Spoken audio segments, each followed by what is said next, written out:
আগ্ৰাসনৰ ফলত আমাৰ জনবিন্যাস পৰিৱৰ্তন হৈছে।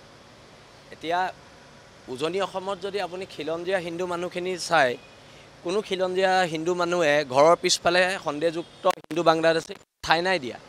কিন্তু উজনি অসমৰ একাংশ খিলঞ্জীয়া মুছলমান মানুহে ঘৰৰ পিছফালে ডাঙৰ ডাঙৰ ভাড়াঘৰ বহাই গোটেই সন্দেহযুক্ত মানুহখিনিক তাত ভাড়াঘৰ দিছে। আৰু দিয়াৰ পিছত এটা কি প্ৰব্লেম হৈছে, ভোটাৰ লিষ্টত নাম ভৰাই দিছে। এতিয়া সেইকাৰণে আমি এখন সংগ্ৰাম কৰিছোঁ। এই সংগ্ৰামখন বাংলাদেশৰ বিৰুদ্ধে। আৰু যদি কোনোবা খিলঞ্জীয়া হিন্দু মানুহেও ঘৰৰ পিছফালে হিন্দু বঙালী ৰাখিছে, খেদিব লাগিব। জনবিন্যাসটো খিলঞ্জীয়াৰ জনবিন্যাসটো পৰিৱৰ্তন কৰিব দিয়া নহ'ব, আৰু তাৰ কাৰণে এখন সংগ্ৰাম হ'ব। কোনোবাই সাম্প্ৰদায়িক কথা বতৰা ক'ব, কৈ আমাৰ জাতীয় সংগঠনৰ দল সংগঠনক পিটিম বুলি ক'ব, জাতীয় দল সংগঠনৰ নেতাৰ মূৰ ছিঙি দিম বুলি ক'ব, চেলেঞ্জ একচেপ্ট। কিন্তু এইটো ডাঙৰ কথা নহয়। কথাটো হৈছে এখন হিন্দু মুছলমানৰ ঊৰ্ধত এখন সংগ্ৰাম, আৰু এই সংগ্ৰামখনত আমি দেশ আৰু জাতিৰ কাৰণে কৰি আছোঁ, অসম নামৰ মাজনীৰ কাৰণে কৰি আছোঁ।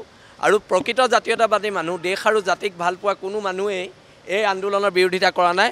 আৰু শিৱসাগৰত অতি শীঘ্ৰে যোগ্য প্ৰত্যুত্তৰ দিয়া হ'ব।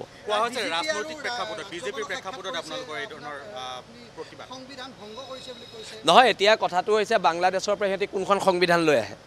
যেতিয়া বাংলাদেশৰ পৰা অসমত সোমায়, কোনখন সংবিধানৰ আধাৰত সোমায়? আইন কানুন কেৱল মাত্ৰ সিহঁতি যেতিয়া বাংলাদেশৰ পৰা লুকাই চুৰ কৰি মনে মনে সোমায়, তেতিয়াতো সংবিধান লৈ নোসোমায়, সংবিধানৰ নিয়ম কানুন মানি নোসোমায়। আৰু খেদিবলৈ কিহৰ সংবিধানৰ কথা আহে? চক পত্ৰ দিছে, এইটো অসমৰ ইতিহাসত প্ৰথম।